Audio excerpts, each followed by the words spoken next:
আসসালামু আলাইকুম। প্রিয় শিক্ষার্থীবৃন্দ, কেমন আছো তোমরা?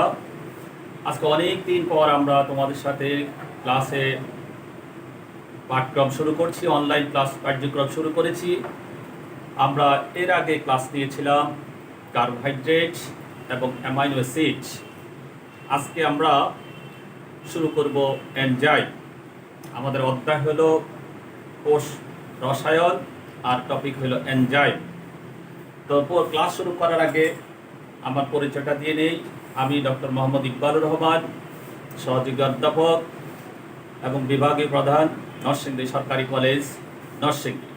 তোমরা নিশ্চয়ই ভালো আছো। আমার ক্লাস তোমরা মনোযোগ দিয়ে শুনবে। কোনো প্রশ্ন থাকলে ক্লাসের পরে তোমরা প্রশ্ন করবে। আশা করি আমি তোমাদের সকল প্রশ্নের জবাব দিব। তাহলে আজকে আমাদের টপিক হলো, দেখো, আমাদের টপিক হইল এনজাইম।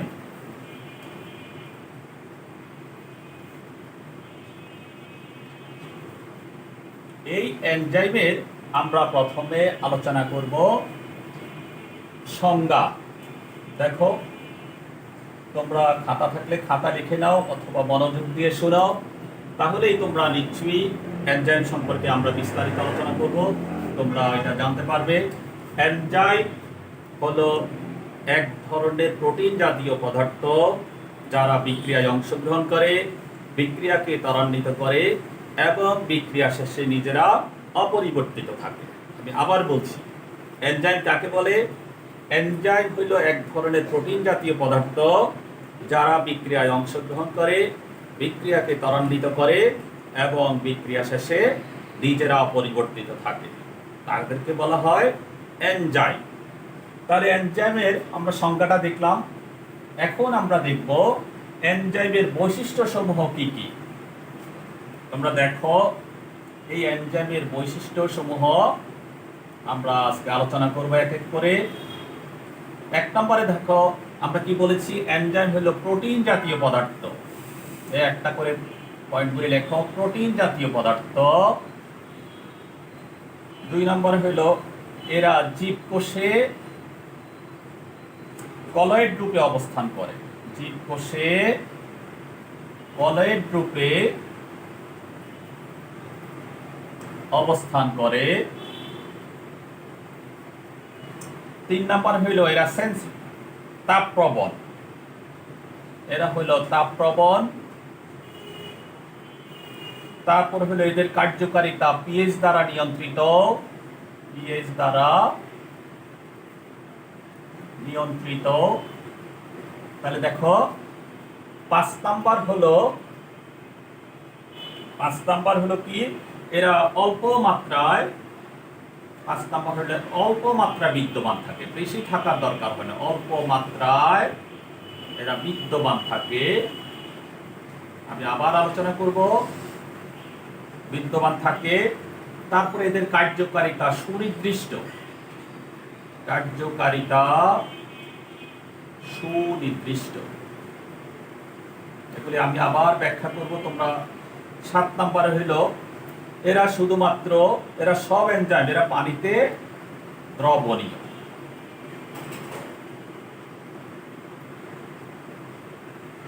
আর কি? এরা জীবিত কোষেই অবস্থান করে। দেখো, লেখা না দেখা গেলেও জীবিত কোষে অবস্থান করে। এই 8টা পয়েন্ট তোমরা জানবা। কি কি আছে বলো? এনজাইমের বৈশিষ্ট্যের মধ্যে আছে, এক নাম্বার হলো এনজাইম প্রোটিন জাতীয় পদার্থ। তোমরা নিশ্চয়ই প্রোটিন কি জানো? আমাদের যে কোষ রসায়নের মধ্যে বিভিন্ন বায়োকেমিক্যাল সাবস্টেন্স আছে, তার মধ্যে একটা হলো প্রোটিন। এই এনজাইমটা সংজ্ঞার মধ্যে পেয়েছো কি? এনজাইম হলো প্রোটিন জাতীয় পদার্থ। এরা জীবকোষে কলয়েড রূপে অবস্থান করে। জীবকোষে কলয়েড রূপে অবস্থান করে। তারপরে এরা হিট সেন্সিটিভ, অর্থাৎ তাপপ্রবণ। তারপরে এনজাইম 4 নম্বর হলো পিএইচ দ্বারা নিয়ন্ত্রিত। এরা অল্প মাত্রা বিদ্যমান থাকে। জীবকোষে অবস্থান করে এবং অল্প মাত্রায় বিদ্যমান থাকে। কার্যকারিতা সুনির্দিষ্ট। তোমরা জানো যে তালা চাবির যে মতবাদ এখানে এনজাইমের ক্ষেত্রে আছে, প্রত্যেকটা তালার জন্য যেমন একটা নির্দিষ্ট চাবি আছে, তাহলে প্রত্যেকটা বিক্রিয়ার জন্য একটা এনজাইম স্পেসিফিক, এটাকে বলা হয় স্পেসিফিক। প্রত্যেকটা এনজাইমের কার্যকারিতা স্পেসিফিক। তারপরে এরা পানিতে দ্রবণীয়। দেখো কোনো পয়েন্ট যদি জানা না থাকে তাহলে আমাকে বলবা, প্রত্যেকটা পয়েন্ট আমি সুন্দরভাবে বৈশিষ্ট্যগুলি এগুলি বাসায় গিয়ে মুখস্থ করার দরকার নাই, এখান থেকেই তোমরা এই সুন্দরভাবে সংজ্ঞা, বৈশিষ্ট্য, তারপর জীবিত কোষে, এরা শুধুমাত্র জীবিত কোষে, এই এনজাইমগুলি জীবিত কোষে অবস্থান করে। তাহলে দেখো যে বৈশিষ্ট্য সমূহ, আর কোনো কিছু পয়েন্টগুলি আর জানার দরকার নাই, আমরা বৈশিষ্ট্য সমূহ জানলাম। এখন আমরা জানবো এই এনজাইমের নামকরণটা কিভাবে হয়েছে। এনজাইমের নামকরণ, এই দেখো এনজাইমের নামকরণ। এখন আমরা সবারই একটা নাম দিয়ে থাকি, তাহলে আমরা এনজাইমেরও একটা নাম দিয়ে থাকবো। কিভাবে এনজাইমের নামকরণটা, এই যে দেখো কিসের উপর নির্ভর করে, সাবস্ট্রেটের উপর নির্ভর করে এনজাইমের নামকরণ করা হয়। সাবস্ট্রেটের উপর ভিত্তি করে এই নামকরণ তিন ভাবে করা হয়ে থাকে। এক নম্বর হলো সাবস্ট্রেটের উপর ভিত্তি করে, দুই নম্বর হলো বিক্রিয়ার ধরন অনুসারে, বিক্রিয়ার ধরন অনুসারে তার নামকরণ করা হয়ে থাকে। তিন নম্বর হইল সাবস্ট্রেট এবং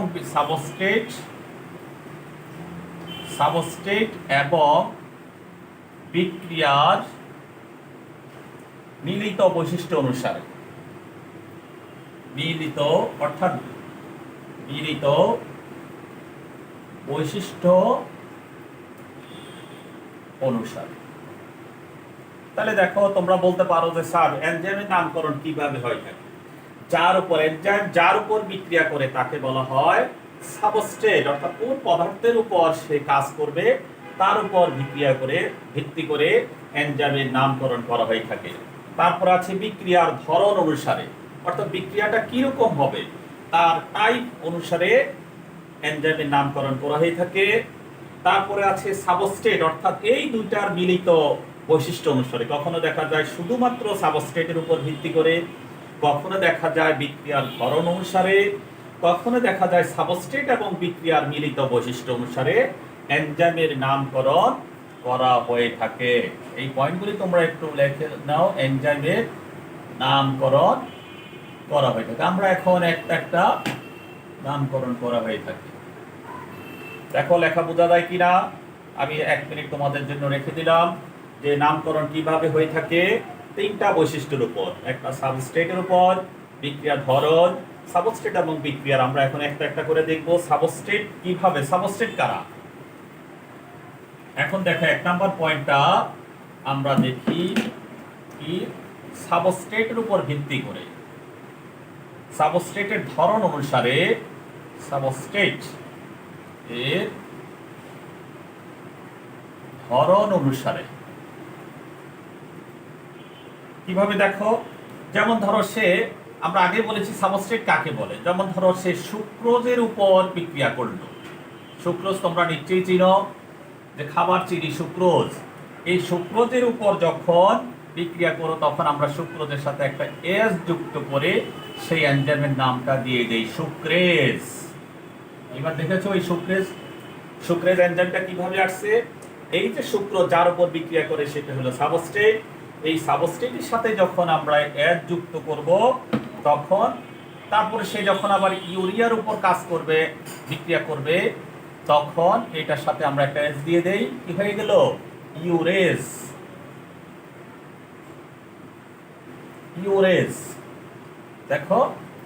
দেখছো এখন সুক্রেজ, এই যে একটা এনজাইম কিভাবে হইলো, ইউরিয়ার উপর যখন সে কাজ করবে, তারপরে যখন সে লিপিডের উপর কাজ করবে,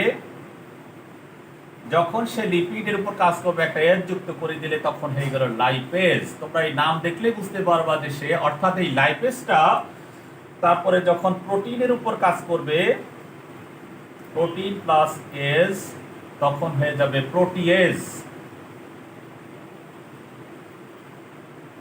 দেখো এই যে আমরা বলছি তার এনজাইমের নামকরণটা স্পেসিফিক, অর্থাৎ সুক্রেজ এনজাইম যখন তুমি বুঝবা তখন বুঝতে হবে যে সুক্রোজের উপর কাজ করেছে। যখন ইউরেজ এনজাইমটা দেখবা তখন বুঝতে পারবা যে সেই ইউরিয়ার উপর কাজ করেছে।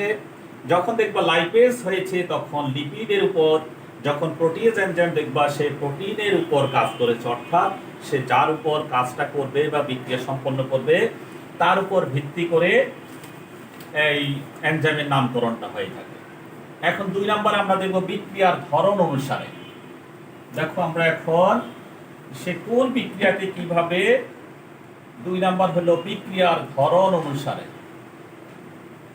বিক্রিয়ার এই ধরন অনুসারে আবার এনজাইমের নামকরণ করা হয়ে থাকে। যেমন যখন সে হাইড্রোলাইসিস, দেখো হাইড্রোলাইসিস একটা বিক্রিয়া, অর্থাৎ পানিকে যখন অপসারিত করবে বা যুক্ত করবে কোনো বিক্রিয়ায় তখন তার নাম হইল হাইড্রোলেজ। দেখেছ? আবার যখন অক্সিডেশন, অক্সিডেশন অর্থাৎ জারণে যখন অংশগ্রহণ করবে তখন সেটার নাম হলো অক্সিডেজ। আবার যখন রিডাকশন, বিজারণ, রিডাকশন প্লাস এজ তখন হইল রিডাকটেজ। তাহলে দেখো আমরা এনজাইমের নামকরণের মধ্যে প্রথমে পাইলাম সাবস্ট্রেটের উপর ভিত্তি করে, এখন বিক্রিয়া অর্থাৎ সে কোন বিক্রিয়াকে প্রভাবিত করে তার উপর ভিত্তি করে আমরা কি পাইলাম এনজাইমের নামকরণ। যখন সে হাইড্রোলাইসিস, আমরা একটু পরে হাইড্রোলাইসিস কি জানবো, হাইড্রোলাইসিসের উপর যখন বিক্রিয়া করবে তখন হাইড্রোলেজ। এই দেখো হাইড্রোলেজকে তুমি কিন্তু অন্য কোনো বিক্রিয়ায় কাজ করবে না, সে তার কাজ হলো স্পেসিফিক। অক্সিডেশনে কোন এনজাইম কাজ করবে, অক্সিডেজ। দেখো লেখা ক্লিয়ার না, লেখা বোঝা না গেল তোমরা হাতে কলম নাও, বই নাও অথবা বই দাগিয়ে নাও। রিডাকশন, যখন রিডাকটেজ এনজাইমের কথা বলবো তখন বুঝতে হবে যে সে বিজারণের উপর বিজারণ বিক্রিয়ায় অংশগ্রহণ করেছে। তাহলে আমরা সাবস্ট্রেট পাইলাম। এখন আমরা দেখব যে সাবস্ট্রেট এবং বিক্রিয়া, এই যে 3 নাম্বার সাবস্ট্রেট ও বিক্রিয়ার দুইজনের মিলিত বৈশিষ্ট্য অনুযায়ী, এই বিক্রিয়ার মিলিত বৈশিষ্ট্য অনুযায়ী, মিলিত বৈশিষ্ট্য অনুসারে আমরা পাইলাম কি, এখানে আছে কি, যেমন হেক্সোজ প্লাস কাইনেজ। হেক্সোজ দেখছো এটা একটা সাবস্ট্রেট প্লাস একটা কাইনেজ, এই দুইটা মিলিয়ার এনজাইমটার নাম হয়েছে হেক্সোকাইনেজ। এই যে দেখো সাবস্ট্রেট এবং বিক্রিয়ার মিলিত বৈশিষ্ট্য অনুসারে যে এনজাইমটা পেয়েছি সেটার নাম হলো হেক্সোকাইনেজ। যখনই তুমি হেক্সোকাইনেজ দেখবা তখন বুঝতে হবে যে এখানে 2 ধরনের আছে, সাবস্ট্রেট আছে এবং বিক্রিয়া আছে। কোন ধরনের বিক্রিয়া, সে কাইনেজের উপরও বিক্রিয়া সম্পন্ন করে হেক্সোকাইনেজ। তাহলে আমরা সংজ্ঞা পড়লাম, তারপরে নামকরণ পড়লাম। এখন আমরা এই চ্যাপ্টারে আমাদের কয়েকটা টার্ম আছে, এই কতগুলি টার্ম আমরা এখন শিখব। আমাদের টপিক হইলে দেখো আমি উপরে লিখে রাখি এনজাইম। কয়েকটা টার্ম আছে, দেখো টার্মগুলি তোমরা, এই যে আমরা এনজাইম নিয়ে আলোচনা করছি, সরল এনজাইম তোমরা নিশ্চয়ই সিম্পল বুঝো, যার মধ্যে কোনো ভেজাল নাই, সরল এনজাইম। তারপরে আছে কনজুগেটেড এনজাইম,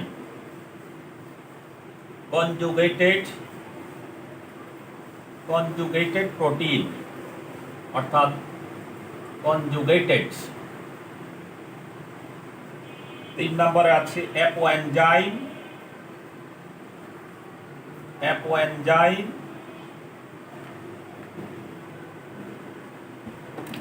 অ্যাপো এনজাইম, তারপরে আছে prosthetic group, prosthetic group.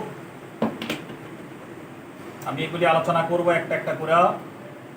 Prosthetic group. 5 নম্বরে আছে আমাদের কোফ্যাক্টর, 6 নম্বরে আছে আমাদের কোএনজাইম।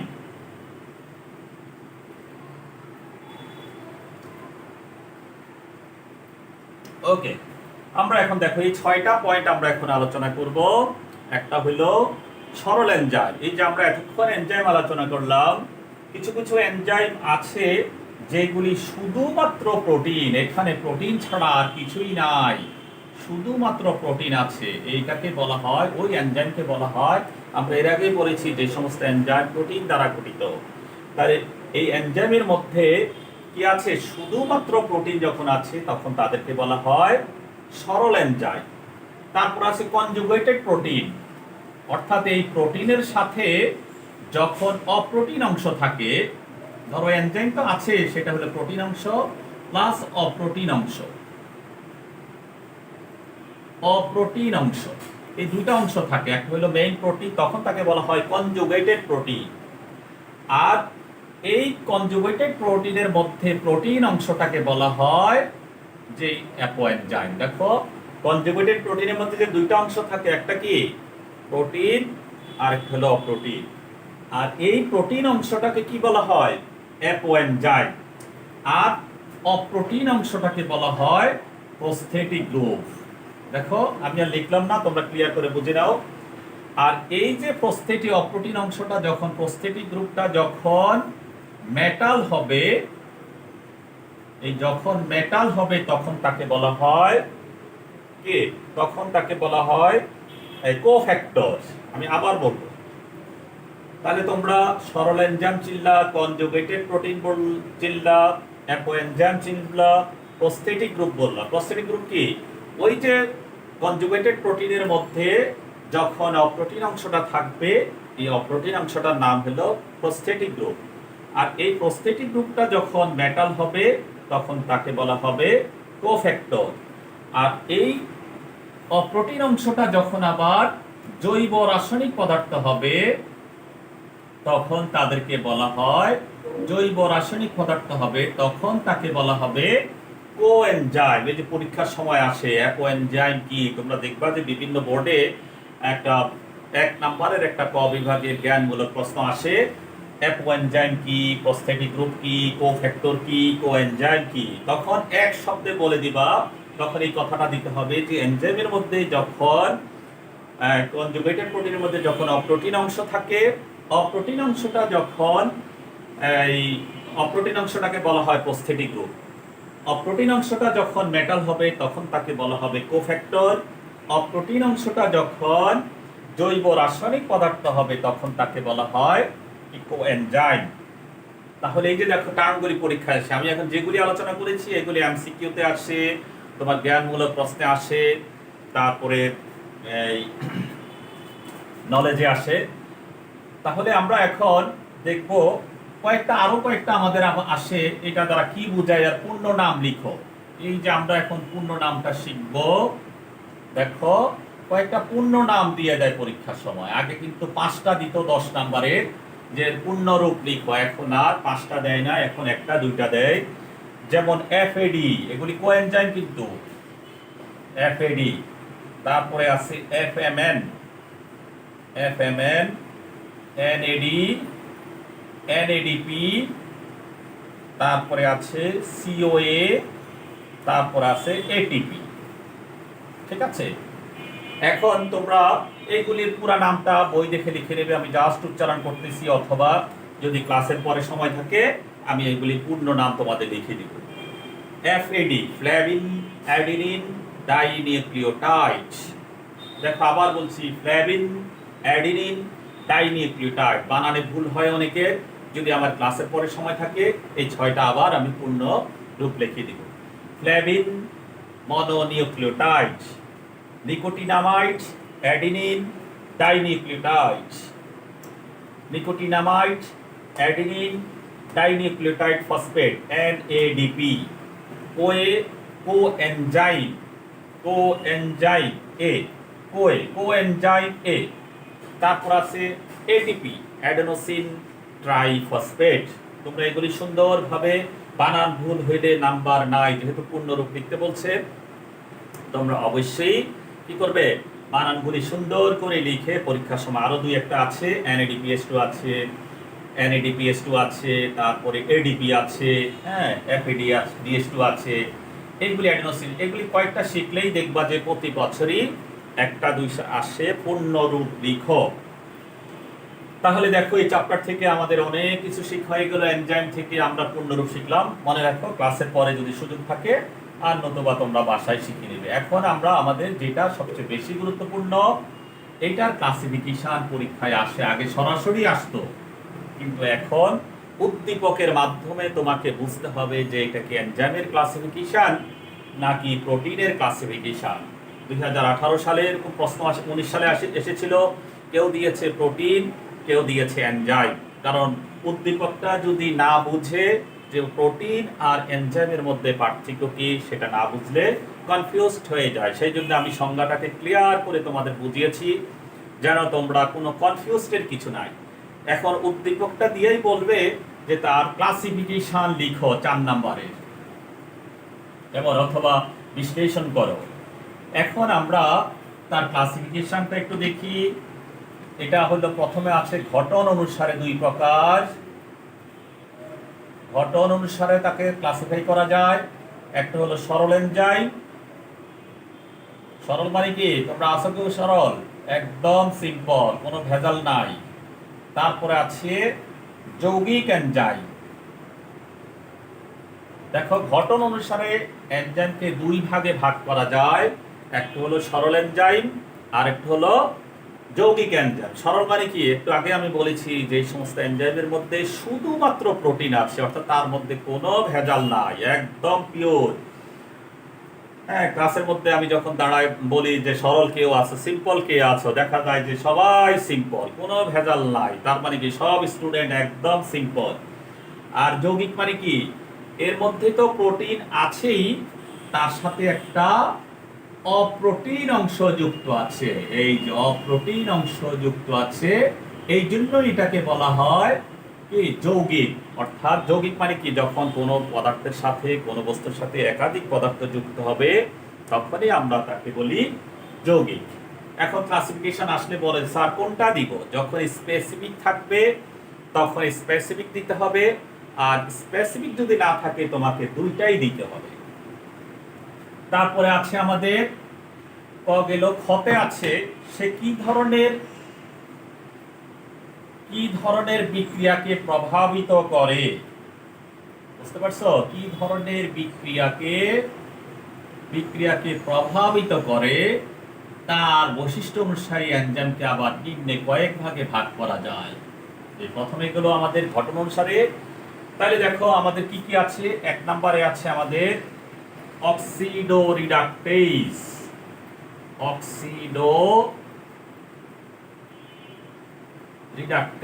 এই তোমরা এটা দেখলেই বুঝতে পারবা অক্সিডো রিডাকটেজ এই এনজাইমটার কাজ হলো সে জারণ বিজারণে অংশগ্রহণ করে থাকে। যে সমস্ত এনজাইম জারণ বিজারণ বিক্রিয়ায় অর্থাৎ জারণ বিজারণে অংশগ্রহণ করে থাকে, তাহলে তোমাদেরকে জারণ অক্সিডেশন কি রিডাকশন কি জানতে হবে। অক্সিডেশন কি? যখন কোনো বিক্রিয়ায় অক্সিজেনের সংযোগ, হাইড্রোজেনের অপসারণ অথবা ইলেকট্রন অপসারণ ঘটে থাকে তখন সেটাকে বলা হয় অক্সিডেশন বা জারণ। আর এই অক্সিডেশনে বা রিডাকশনে যে সমস্ত এনজাইম অংশগ্রহণ করে থাকে তাদেরকে বলা হয় অক্সিডো রিডাকটেজ। তাহলে রিডাকশন কি? যে সমস্ত বিক্রিয়ায় হাইড্রোজেনের সংযোগ, অক্সিজেনের অপসারণ অথবা ইলেকট্রনের যোগ হয়ে থাকে তাদেরকে বলা হয় অক্সিডো রিডাকটেজ। 2 নাম্বার হলো ট্রান্সফারেজ। তোমরা নিশ্চয়ই ট্রান্সফারেজ মানে কি? বদলি। এই ধরনের এনজাইম কি করে? একটা পদার্থতে, ধরো একটা পদার্থ আছে, তাকে সরাইয়া এই পদার্থতে একটা গ্রুপকে সরাইয়া এই একটা গ্রুপকে সরিয়ে নতুন আরেকটা গ্রুপ যুক্ত করে। দেখো ক্লিয়ার? নতুন আরেকটা গ্রুপ সংযুক্ত করে। দেখো কোনো একটা পদার্থতে একটা গ্রুপকে সরাই দেয়। ট্রান্সফার তো বুঝো, যে কোনো অফিস আদালতে ট্রান্সফার মানে কি? একজনকে সরাই দেয় আরেকজনকে নিয়ে আসে। ঠিক এই ট্রান্সফারেজ এনজাইমটা কি করে? কোনো একটা পদার্থতে একটা গ্রুপকে সরাইয়া নতুন আরেকটা গ্রুপকে সংযুক্ত করে, তাদেরকে বলা হয় যেমন কাইনেজ। এই কাইনেজ এনজাইমটা হলো উদাহরণ, এক্সাম্পল। কাইনেজ এনজাইমটার নাম হলো সে ট্রান্সফারেজ এনজাইম হিসাবে কাজ করে। আচ্ছা, এখন আমরা 3 নম্বরের মধ্যে যাই। 3 নম্বরে হলো আমাদের হাইড্রোলেজ। নাম দেখেই তুমি বুঝতে পারবা যে সে কিসের উপর কাজ করে। হাইড্রোলেজ, হাইড্রোলেজ পানির অণু সংযুক্ত করে। হাইড্রো মানে কি? পানি। পানির অণু সংযুক্ত করে। পানির অণু সংযুক্ত, দেখো পানির অণু সংযুক্ত করে, হাইড্রোলাইসিস করে। এই যে হাইড্রোলাইসিস, হাইড্রোলাইসিস করে তখন সেই এনজাইমটার নাম হলো হাইড্রোলেজ। তাহলে দেখো এই 3টা আগে শিখে নাও, আবার আমি পরবর্তী লাইভে মুছে ফেলবো। অক্সিডো রিডাকটেজ, ট্রান্সফারেজ, হাইড্রোলেজ, একদম ক্লিয়ার। এগুলি মুখস্থ করার কিছু নাই, আমরা আলোচনা করলেই ক্লিয়ার বুঝতে পারি। তারপরে আছে 4 নম্বরে আছে আমাদের লাইগেজ।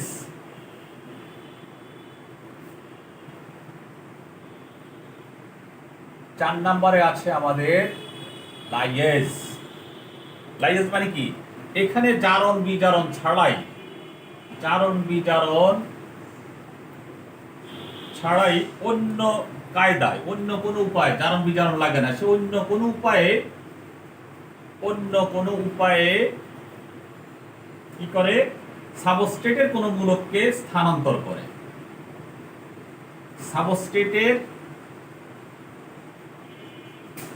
সাবস্ট্রেটের কোনো মূলককে স্থানান্তর করে।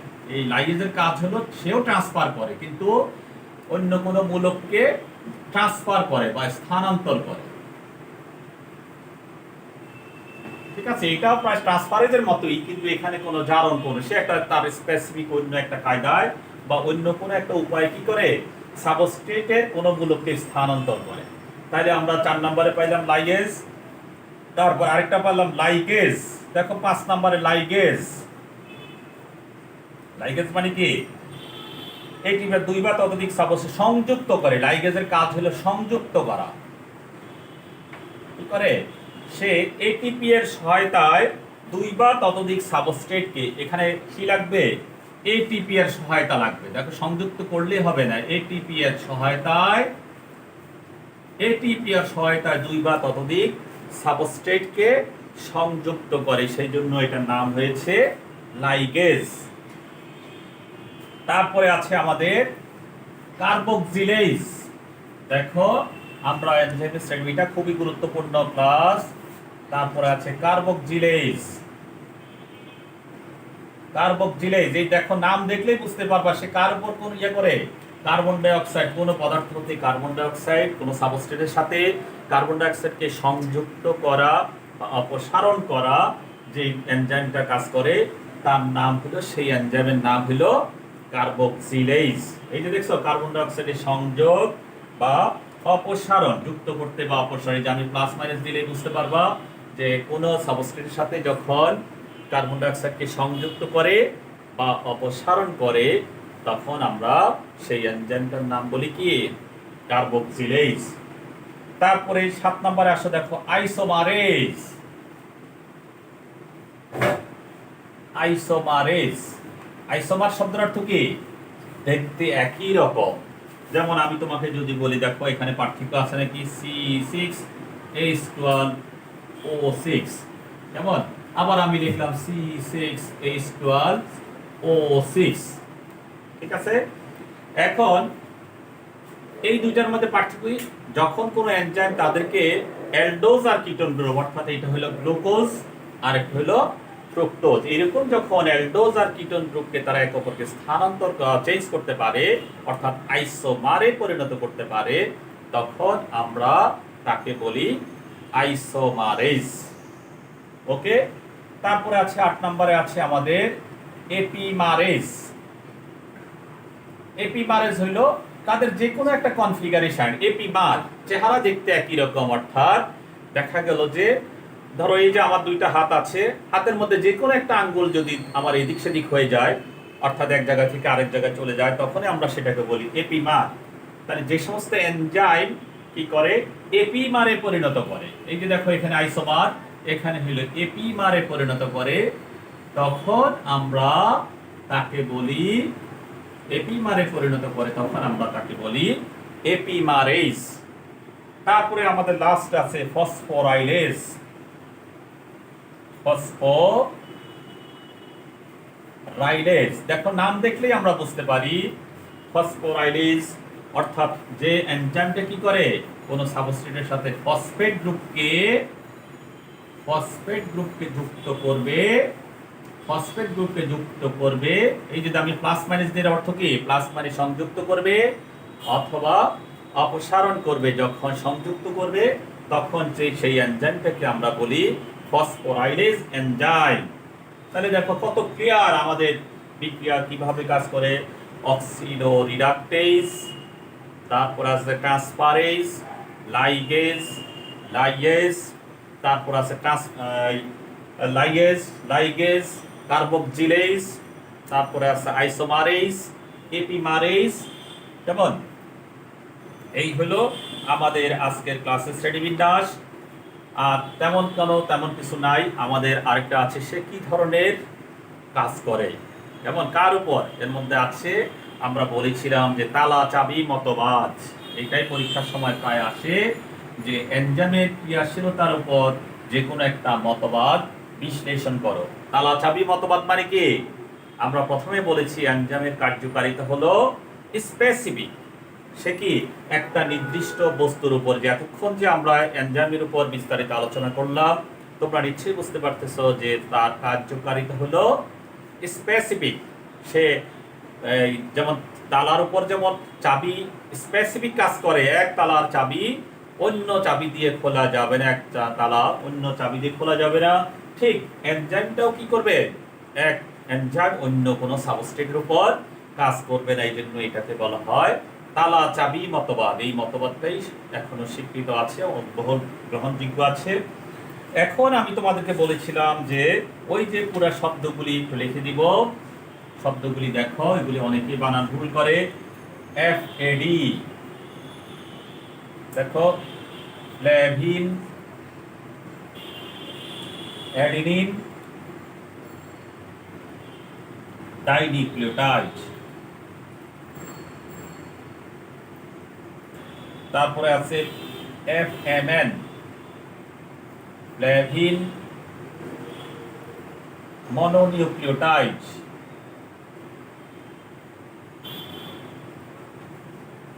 তারপরে আছে আমার NAD, নিকোটিনামাইড,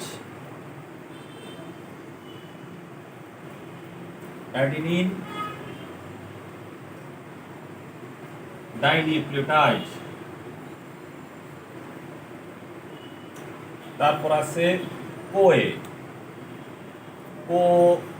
কোএনজাইম A। তারপর আছে ATP, অ্যাডিনোসিন ট্রাইফসফেট।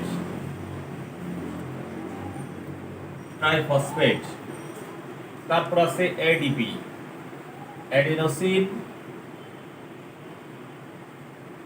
ডাইফসফেট।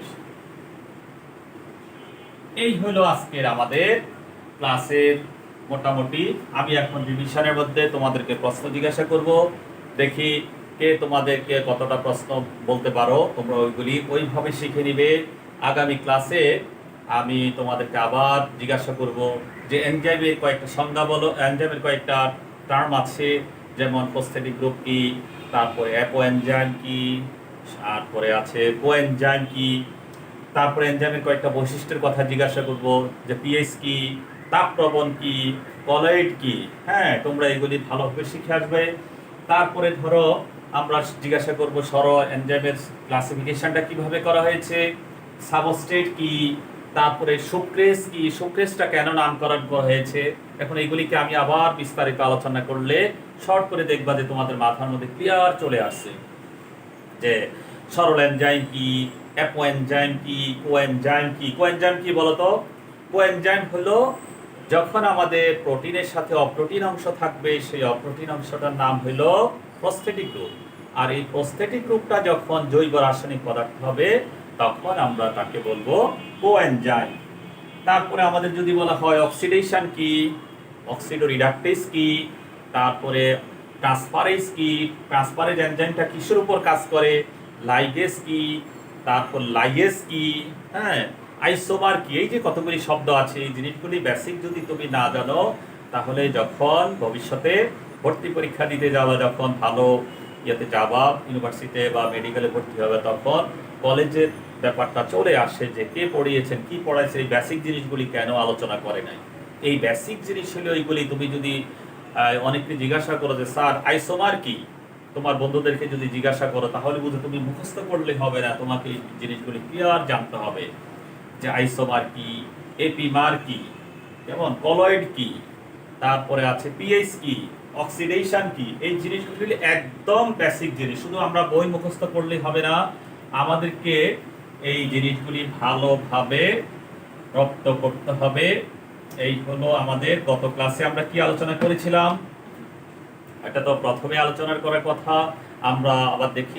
গত ক্লাসে আমরা আলোচনা করেছিলাম অ্যামাইনো অ্যাসিড, এর আগে করেছিলাম কার্বোহাইড্রেট, আজকে হলো এনজাইম।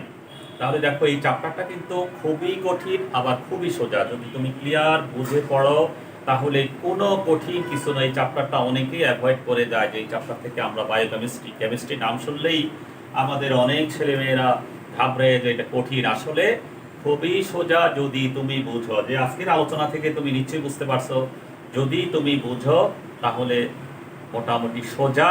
আর না বুঝলে, কারণ এগুলি মুখস্থ করলে অনেক সময় থাকে না, সেই জন্য আমি একদম বেসিক ধরে, অর্থাৎ প্রত্যেকটা শব্দ আমি ক্লিয়ার তোমাদেরকে বোঝানোর চেষ্টা করেছি, যেন তোমাদের বাড়িতে গিয়ে, বাসায় গিয়ে বা বই দেখে পড়তে কোনো শব্দ, কোনো টার্ম বুঝতে সমস্যা না হয়, সেইভাবেই আমি আলোচনা করে পুরো চ্যাপ্টারটা আলোচনা করেছি। এই হলো আজকের আমাদের ক্লাস। তোমাদের কোনো প্রশ্ন থাকলে নেক্সট ক্লাসে আমার সাথে কথা বলবে, বা তোমরা প্রশ্ন লিখে দিবে, আমি জবাব দিব পরের ক্লাসে। এটাই হলো আমার ক্লাসের সিস্টেম। তোমরা সুন্দরভাবে বাসায় লেখাপড়া করবে, আর এই করোনাকালীন সময়ে ভালো থাকবে, সুস্থ থাকবে, এবং স্বাস্থ্যবিধি মেনে চলবে। আর মনোযোগ দিয়ে অনলাইন ক্লাস শোনার জন্য তোমাদের সবাইকে ধন্যবাদ। আল্লাহ হাফেজ।